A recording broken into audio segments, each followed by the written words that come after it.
अस्सलाम वालेकुम friends, welcome to my channel kitchen tips for women में आपको खुशामदीद कहते हैं। आज आलू और कीमे के कटलेट्स रेडी करेंगे। चलें स्टार्ट करते हैं आज की recipe.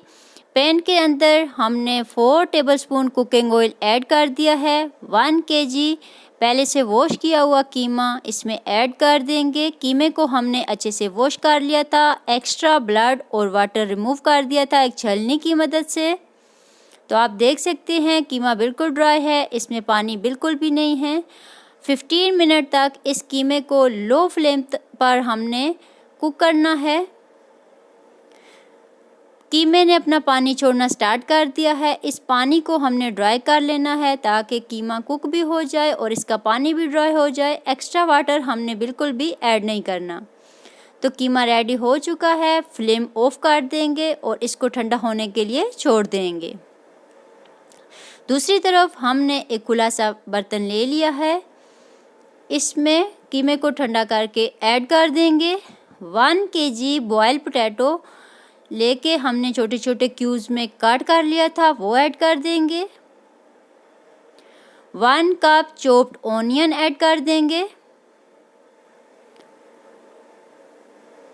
3 tablespoon ginger garlic paste add कर देंगे। ग्रीन चिली और धनिया का पेस्ट बना लिया था, वो ऐड कर देंगे। 1 tablespoon salt, 1 teaspoon red chilli powder, 1 teaspoon red chilli flakes, 1 teaspoon coriander powder, 1 teaspoon garam masala powder, 1 teaspoon black pepper powder, 1 teaspoon chaat masala powder. अनारदाने को अच्छे से वॉश करने के बाद ऐड कर देंगे। अगर आपकी स्किन सेंसिटिव है तो आप ग्लव्स यूज़ कर सकते हैं। अब इन तमाम इंग्रेडिएंट्स को अच्छे से मिक्स कर देंगे और 1 घंटे के लिए इसको फ्रिज में रख देंगे। 1 घंटा गुजरने के बाद आपने कुकिंग ऑयल की मदद से अपनी हथेली को ग्रीसी कर लेना है और मिक्सचर की थोड़ी सी अमाउंट आपने लेके इसको टिक्की की शेप दे देनी है। टिक्कियाँ आप अपने हिसाब से छोटी या बड़ी बना सकते हैं। तो आप देख सकते हैं कि मैंने एक मुनासिब साइज़ की टिक्की रेडी कर ली है। ऐसे ही 1 बाय 1 हम सारी टिक्कियाँ रेडी कर लेंगे।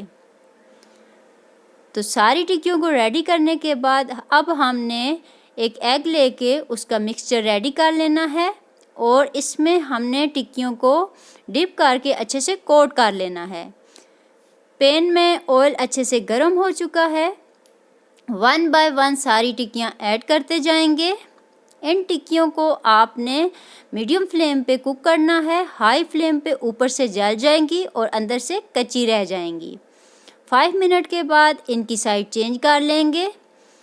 तो आप देख सकते हैं माशाल्लाह बहुत ही प्यारा सा कलर आया है। 5 मिनट तक दूसरी साइड से कुक करने के बाद इनको डिश आउट कर लेंगे। आप इनको केचप या चटनी के साथ सर्व कर सकते हैं। इंशाअल्लाह नेक्स्ट टाइम एक नई रेसिपी के साथ और कुछ नई टिप्स के साथ हाज़िर होंगे। तब तक के लिए इजाज़त दीजिए। अल्लाह हाफ़िज़। और हमारी वीडियो को लाइक करें, कमेंट करें।